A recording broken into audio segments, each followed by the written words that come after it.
Hey everybody, it's Angie and welcome to Hot and Flashy. In today's video I'm going to review the Viseart Professional Eyeshadow Palette.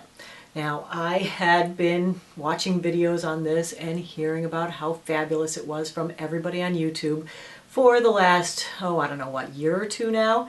And because of its price point of $80, I had never dipped my toe in the water and bought it. So the first person I ever saw talk about this palette was Michelle at Makeup MLC. And of course she is a makeup artist and she was raving about it. But when she held it up, all I could think about was this Sonia Kashuk palette that I already own that was 20 bucks. Of course I had never seen them side by side to see the size difference in these and the color difference. But in my mind, being a not professional makeup user, this was going to be fine for me. But over the years, my curiosity about this one has grown, and so finally when I had the VIB and I could get it for 20% off, I picked it up because I want to know for myself, you know? I mean, that's how I am. I got to try it for myself to see, right? So at the end of this video, I'm going to do a separate section comparing these two head to head. But for now, we're going to put that one aside and I'm just going to talk about the Viseart palette. As I mentioned earlier, it does retail for $80. This is professional quality makeup. Each batch is handmade in France in small batches so that they can control the quality and the pigmentation. And because these are bigger pans and they're a little bit deeper, I guess ounce for ounce, it is a pretty good bargain. You know, who knew? So I don't get that far into breaking it down ounce for ounce price. All I think about is $80 leaving my wallet. The Viseart palettes come in a number of different shade ranges. There are 7 different palettes. There's 2 mattes and the rest are combinations of mattes and shimmers or all shimmers. And of course I bought the all matte one because I didn't think I would really get much use out of all the shimmers. Let me bring in the swatches. The color payout is pretty good on the second and third rows. I gotta say on the top row, in order to make them actually be visible on my skin, I did have to go back and rub the top row a little bit harder. They didn't have quite the amazing color payout that I thought they were going to. I was so surprised. They're very true to what they look like here. What they look like here is what you get on your skin. So when I was swatching these, what I noticed right away is that I was really surprised by the feel. I was expecting these, because of the way people talked about them, to be that smooth, silky, creamy, buttery feel that I associate with like an expensive, really quality eyeshadow, and they don't feel like that at all. They actually feel quite dry and almost a little bit like gritty. I wasn't sure if this was a good or a bad thing until I went to apply them. I was not expecting them to kick up any dust or have any fallout at all because of the way people talked about them. But because they are so powdery and not very creamy, they do actually kick up some dust. It does depend on the brush you use and which color it is. Some kick up more than others. I thought that these were going to be like just perfection with no fallout, a dream to blend, and so beautiful. They did not blend like a dream. I was so surprised. The color payout is definitely there. It's definitely on point. You get what you see here. It goes on opaque. It really sticks where you put it is the thing. And even trying to blend it out, sometimes it just did not blend very well. It doesn't move around a lot. It doesn't give you that perfect gradation into the next color. I find that, where you first put it on is where it's going to stay, and it's not really going to blend too much. So that to use this, the first couple of times I made a real mess. I used my regular brushes. I took this Beauty Junkies angled brush and I wanted to do I wanted to use these 2 colors and do a maroony gray look. And I popped this into the gray and I put it right at the corner like I usually do with some other ones where I just go bam, bam, and that's how I make the outer V. And I was like, oh my God, that's way too much. Like it put so much dark gray eyeshadow on there and then it wouldn't go. No matter how much I blended it out, it wasn't going anywhere. It wasn't blending, and so I had this like huge dark gray mass at the end of my eye. So I even bought a few new brushes to use with it because the brushes I had were just too big to use with it. I find that with this you need to really downscale the size of the brushes so that you're not getting too much makeup everywhere. It's hard to control, especially these dark colors, how much you're putting on. You need to put it on in like a blending motion. You can't just put it on there and then blend it out later. You have to kind of blend while you're applying, which requires a whole different set of brushes and a whole different technique than what I usually do, and that what I think most amateur home people putting on makeup do. The good thing about it is you'll never end up with a muddy mess. They don't blend together to become mud. They do stay separated where you put them. The other thing is that, you know, if you really want to try this, I would say only try it if these colors are 100% up your alley. Like, I bought this even though I don't really love the colors. You know, all these super warm colors I don't use that often. I go to them in the fall when I'm feeling like, oh, the fall leaves are changing and I need to do some like pumpkin spice stuff.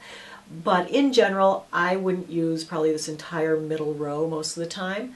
Most of the time I would use the three here, this mauve, this gray, and this black, and probably these down here for some like eyelid and neutral blending colors. Let me come in close and show you how this eyeshadow looks. I still feel like it's not blended out right, especially the black that I added last. It really, you know, it stayed, like it just sticks and stays where you put it.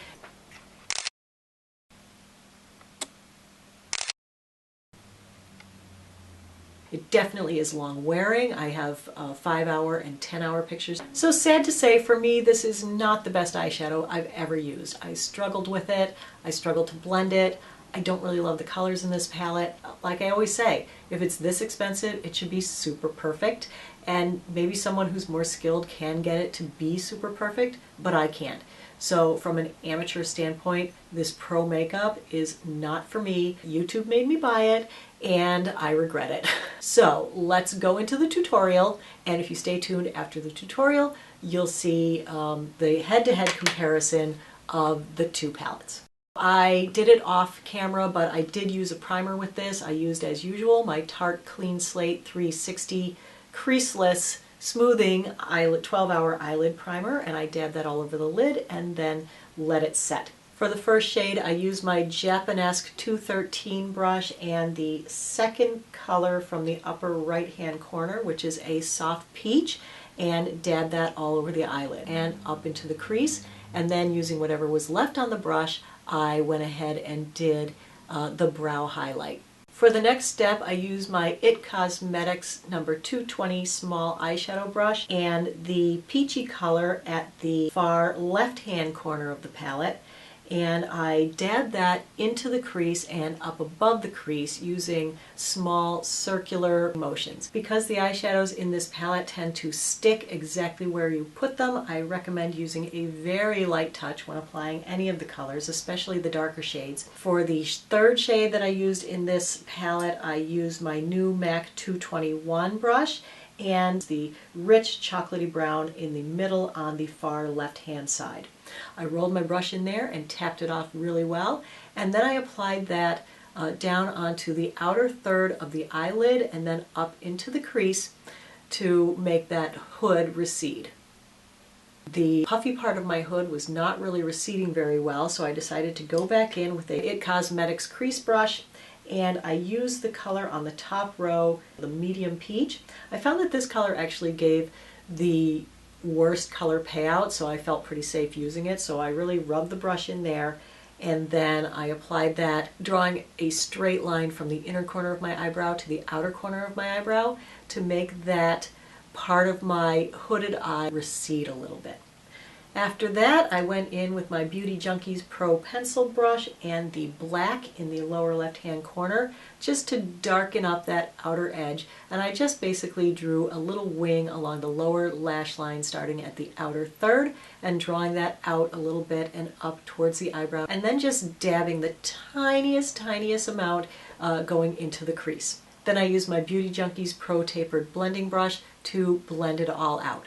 After that, I added some black eyeliner. Then for the mascara, I applied my Lancome Seal Booster and Lancome Definicils, and then the eye look was complete.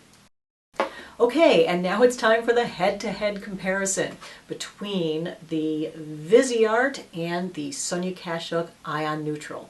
This palette is called the 01 Neutral Palette. It retails for $80. This palette is $19.99 at Target.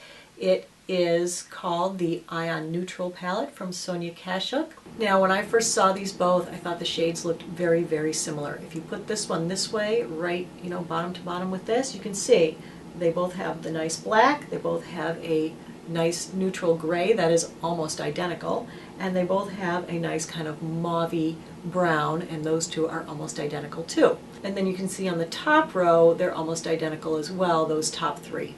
The difference really is in the second row, the browns. These are much, much warmer, and of course there's that big bright orange in the middle.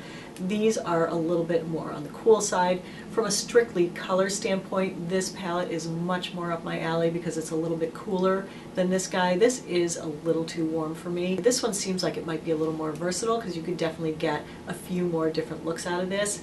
But I can't really see myself using this bright orangey shade. It is pretty, but not really something that I would reach for over and over again repeatedly. It would probably be the least used color out of the palette for me.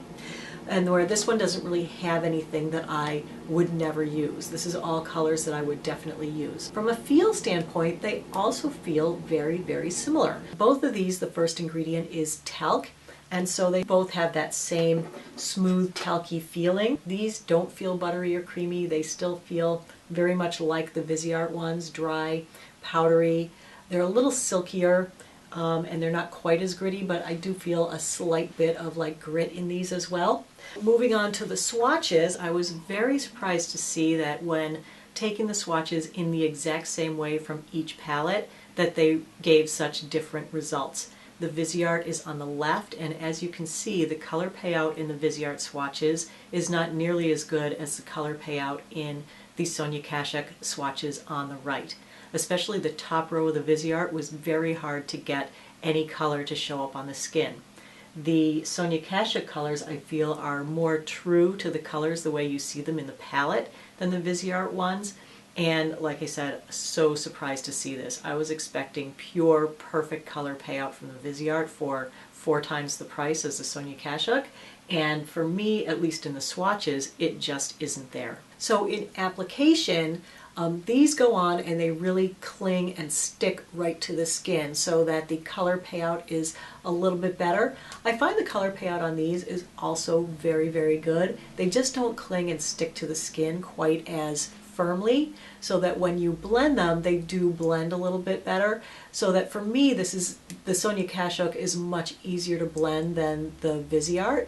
And I get more of a smoother gradation with these. I kind of like using this palette much better. I feel like it's easier to use. On one day I used the Sonia Kashuk palette on one eye and I used the Viseart palette on the other eye.